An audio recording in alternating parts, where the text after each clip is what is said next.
Hello and welcome back. I don't know if you can hear this. It's very windy. We're at Silverstone for Japfest, standing amongst plenty of Japanese cars. So a bit different. People saying they wanted different kind of content that hasn't really been done. Well, guess what? We're doing something else that's been done before.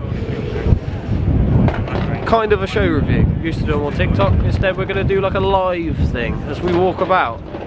Should also add, we're here with Auto Perfection, Tim 11. If you want 20% off.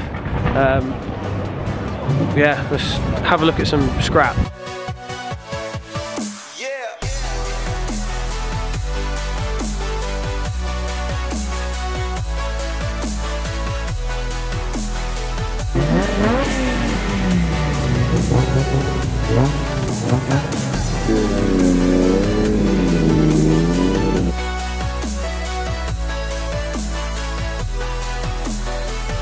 Last time I checked, they were South Korean, mate. Look at that. I wonder if this is actual carbon.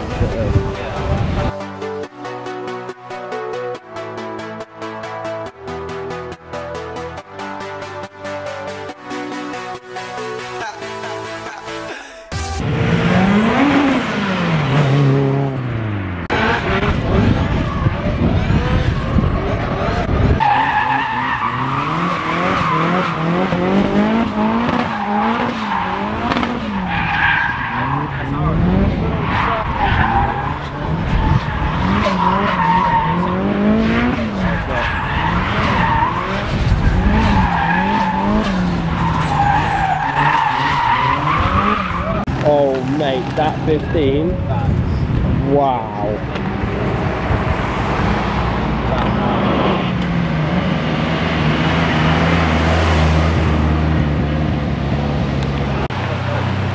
Yeah. Just done nicely. Hang on, let that.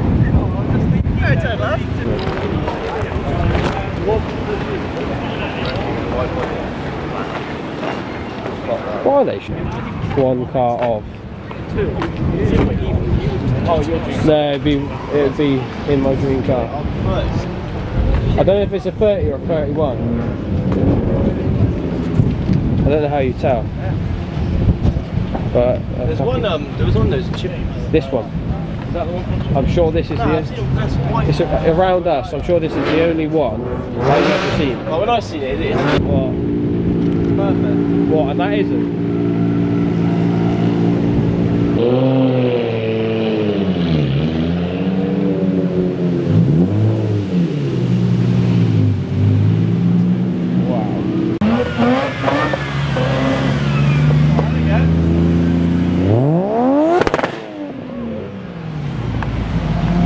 Maniac.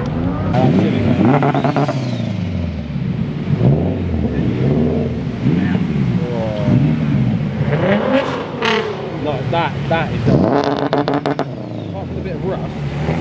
And yeah, that's quite nice.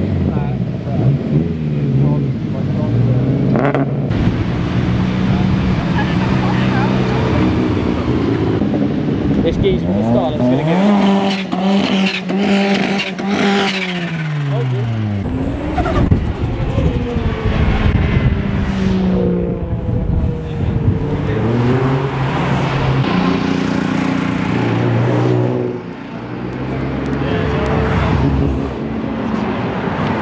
That is the chavviest thing I've ever seen in my fucking life. That is fucking gangster.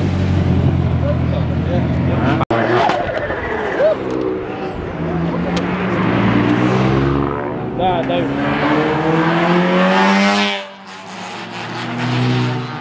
That is. Hello. I'm creating a little interlude into this programming. We didn't film as much kind of explanation of the show while we were there as I thought we did. So we're going to do it from here instead and then throw bits in and hope that it works.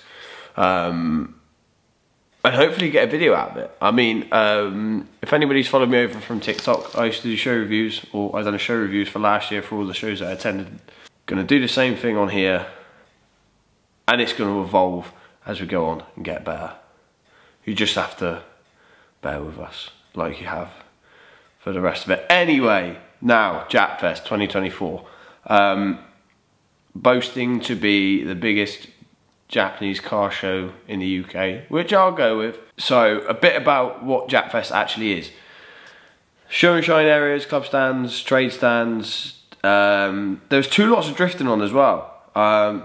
Drift demos on like the main circuit, down the Wellingborough Straight, and then into the complex at the top. I can't remember what they're called, but then it goes onto the straight, and then you got cops. So it's that little, goes like that. There. Right, so it comes, so you come down the Brooklyn Straight, through the left-hander, round Luffield, down onto Woodcut, onto the straight, and then down into Cops. That is where they do the drifting, but it mainly happens on the top complex, Luffield, and around there. If you've ever been to Silverstone before, it's a big old circuit, like it's a big place.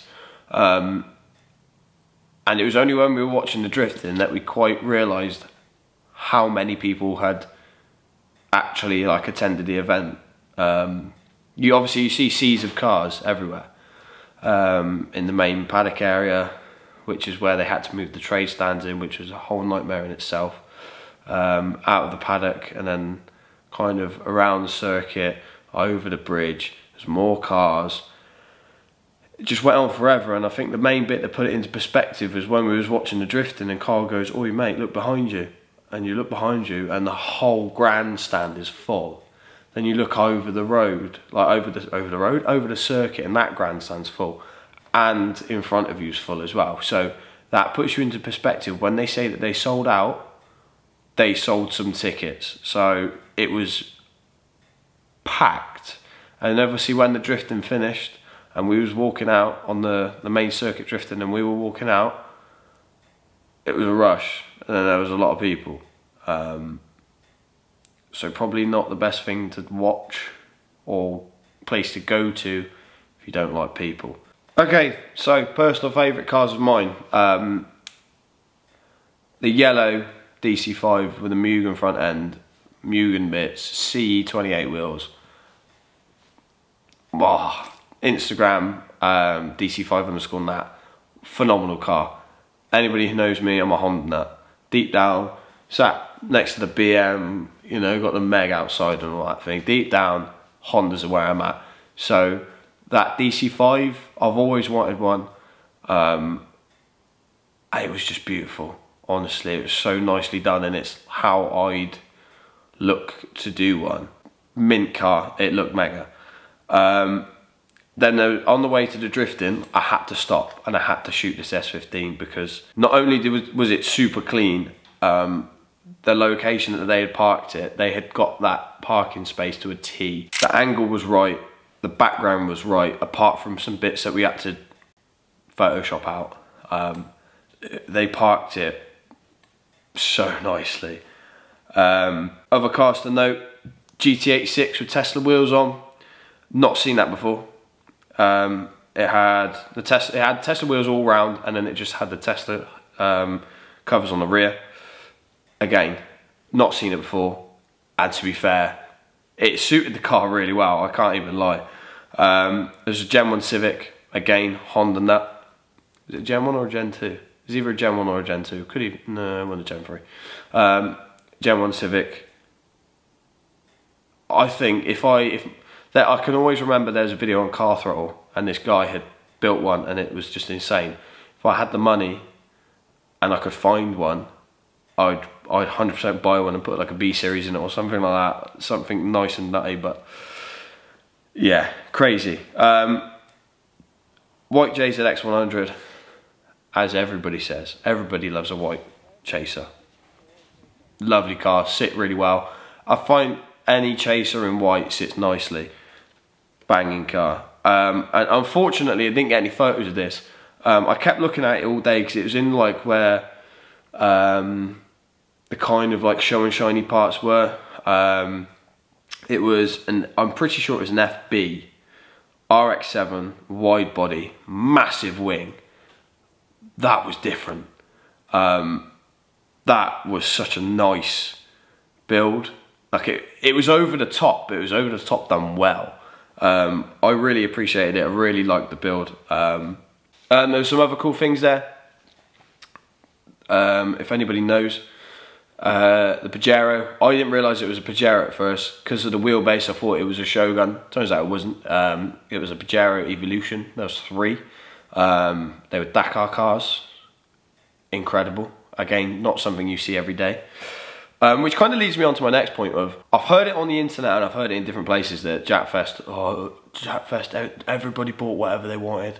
Like, just slating people's cars. I get it, everyone's got to start somewhere. Yes.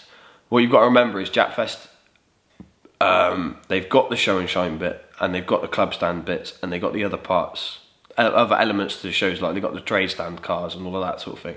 If you're looking for the top end cars, you go straight to the trade stand, straight to the show and shine. If you're trying to ignore the not so built cars, say, don't go into the club stands. Don't even bother. There was a lot of GT86s, R35s, 350s. There was pretty much a standard version of any car there. You're going to get that in club stands. Now there's 2 reasons why you're going to get this, and it happens at places like Castle Combe as well. Because the organisers put the ticket prices for the public parking up so high, at £30 or £40 or whatever. Castle Combe I think is £25, whereas you can get a display ticket which gets the driver, the passenger and the car in for 25 quid. People are going to do that, and I think that's what happened to Castle Combe, and that was a bit of the downfall of Castle Combe, where they hiked the ticket prices up. So to get a cheap weekend, you just enter your car in, you join a club stand, get in. It's smart. You can't fault the logic. You've got less distance to walk, and it's a lot cheaper day. If you don't want to see that sort of car, go to Players, go to Retro Rides, go to Ultimate Stats, go to Gravity. You're gonna get it. Drifting was split into 3 sessions, 3 half-hour sessions. Unfortunately, the first session completely missed just because we were helping setting up. Second session, we were the other side of the circuit, so we couldn't see anything. Third session we got onto Cops Corner, and then we soon realised that the cars were literally coming off the straight and just driving down and then driving around, not skidding. So we had to make a beeline straight over to the grandstand, which was over by Luffield.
Okay, so negatives, of which there's a few, but we're nitpicking here.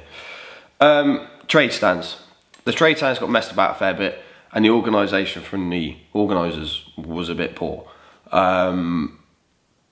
They moved the trade stands from the tee area to into the paddock where they've always been for some reason, don't know why. To get into the paddock from the tee area where they direct you through, you have to go under the cops tunnel. But then they decided they weren't going to start letting us through there. So rather than redirecting us at the top of the circuit and saying, sorry guys, you're in the paddock, and direct you over the bridge and getting in that way, we had to kind of fight our way through and then speak to the marshals and speak to them nicely and get through. And eventually we did get through. But again, it's one of those things where it takes time away from you setting up, takes time away from this. Then you've got the whole debacle of getting into the paddock. Then you had to set your gazebos up to then take them down. The boys that were next to us, they set their gazebos up, started to get everything ready, and then they got told to take the gazebos down because they weren't rated for the winds and all of this. Now I can understand that there was wind issues and things like that. But there's also the catch-22 of that people have bought the stock and they've paid for the pitch, they've paid for all of this stuff, the staffing and whatever. So for them to just say, oh, I'm going to have my trade, I'm just going to have the stand money back and go home. Some people can't afford to do that. They have to make money. So they started filling up the pit garages. However, there wasn't enough space for everybody to go in. So obviously, Auto Perfection, with having the stuff in the back of the van, managed to get away with it and still have an okay-ish day with selling out the back of the van. As well as TGR that were next to us, they managed to have an alright day as well, I think, don't know. They couldn't have gazebos up or nothing like that. So the next one isn't really about the show. It's more about the people who'd go or who attended. Which, I mean, we'll kill two birds with one stone here. One was the queuing. The queuing was horrendous. Now, I was seeing TikTok videos, which is quite funny, and they're doing queue reviews and things like that. That's just how long the queue was. It was insane. I forget what the dual carriageway is called. Going in either direction when you've got to come off to get off at Japfest. Both rammed. My sat-nav took me round, and I ended up going through Silverstone Village, which was moving a bit better than what the dual carriageway was, but still the queue was awful. I don't know what was going on. Part of it was that people, I think, was going around the roundabout at the end, coming back round and then trying to merge off into like the line of 3 cars when you're actually going into Silverstone. Don't think that worked. And obviously the redirecting people and where they're going and checking tickets and passes and things like that. You're going to get that on shows. I don't know how you'd cancel that out, how you'd get rid of it, widen it out, I don't know. Next one, well, the one that kind of joins in with that is when we were queuing. I was going through Silverstone, the village, at about 7:30. Now there's people filming and bits and pieces like that. People still feel the need to sit and rev their cars. Now I feel bad for the people of the village because some of them had their windows open, like some of them. There were some people that had their kids and they had picnic tables and they were watching the cars come past, loving it. Then there's other people who just want to sleep, man. Like it's a Sunday. Some people don't want to be woken up at 7:30. So if you're going to a show, I know it's cool. Do the revving and all of that if you feel the need to after. Don't do it on the way in at 7:30. Respect the people who live around there. They're the people that give us they have bad impressions on the car scene, and they're the people that hate Silverstone, that reason that they're going to complain about noise and all of that sort of things. And then people wonder why decibels on track days get brought down and things like that. Something like that is going to easily trigger off some people. So just don't. If you're going to do it after when you're leaving. At least then it's people have woken up. Do you know what I mean? They don't want to wake up to your fucking MX-5 sitting on a limiter. Like, it sounds gas. Shut up. That was needed. And then that kind of links into revving in the car parks actually at Japfest. I've never understood it. I've never understood, even with the Skylines and the big powered stuff where they're hitting the anti-lag or when they're spooling the turbo. There was somebody who kept on trying to surge their turbo in an R35, I think it was, who literally just sat there and winding the turbo up and then just letting off and then just winding up. No flutter or anything, but it was almost like it was building up, just let off. build up, let off. And there was no flutters, there was no whooshes, nothing. And I was just like, what are you doing? For me, I don't like that. I find it a bit annoying. And especially when like something's got a pop and bang map, you rev it up and you go over and it's like a 1 litre micro and you're like, okay, so you'll just key bang in your car. You're gonna have no valves left. Just stop. Like, that's just annoying, man. Just, people have different preferences. My preference is shows. I don't particularly like car meets. For me, that's like a real car meet thing. It's a real thing that just grinds my gears. Just shut up, man. Again, looping back to the cars. Don't go there expecting Europe's finest. It's not Bolt Trans. It's not Worthesy. Don't get me wrong, there are some exceptional cars there that are very well put together. But that's only a finite amount. That's only probably 10% of the cars, if that. There's a part where, I can't remember where it was, where the Pajeros are, that you can see over the other side of the circuit on the mound. There's more cars up there. I don't know if that was public parking or whether that was actually more show cars. So there was potential to be more. I don't know how many cars that is, thousands. Probably about 100 of those were show and shine, if that. Probably 50, I don't know. And then trade cars and all of that. I think if you encountered like trade stands, show and shine cars and all that, it was about 100 cars. Another little gripe which will come up time and time again is food prices. Food prices are getting out of hand. Nathan got some chips and a Coke. I refuse to buy food at shows, it's ridiculous. But he bought a bottle of Coke and some chips, £8.50. Kyle got this, I don't even know what it was. It was like a big Yorkshire pudding thing with stuff in it, 16 quid. So along with the ticket price increase and the food price increase, and from what I understand, trade price increase, so from what traders have got to pay, shows are getting a lot more expensive and they're becoming less worth it, to be frank. We were working it out with fuel, ticket prices, all of that sort of stuff. If you bought food there, you're looking at per person a £60 a day. If you all chipped in, say, a tenner or 20 quid for fuel, 20 quid for your tickets, all that sort of thing. Do you know what I mean? If you chipped in that much, man, that's a lot. It's a lot of money just to spend on a day out. Do you know what I mean? And I think it's obviously not changing people's opinions because people are still going. They're still selling out, but people are still going to pay the prices. They expect it, but I just think it's a bit of a joke. I'm going to make a little leaderboard eventually. Japfest being the first show, it's going to be here. And it's going to set the precedent. And every show that I go to after this, I'll try and do the same thing, but I'll try and polish it up a bit more. Try and get some more variation in there. Try and get some better video in there. Try and get more talking in there. It was extremely windy this weekend. The weather was not ideal, but hopefully we made do and made something half about out of it. So, if you enjoyed this video, smash the like button. If you hated it, smash the dislike button, because algorithm. Drop us some comments on if you went to Japfest, what your favourite builds were. Subscribe, hit the bell notification button. Next video is going to be on the old BM. Some nice little parts were fitted to that this week actually. So yeah, I hope you enjoyed that one, and we'll see you in the next one.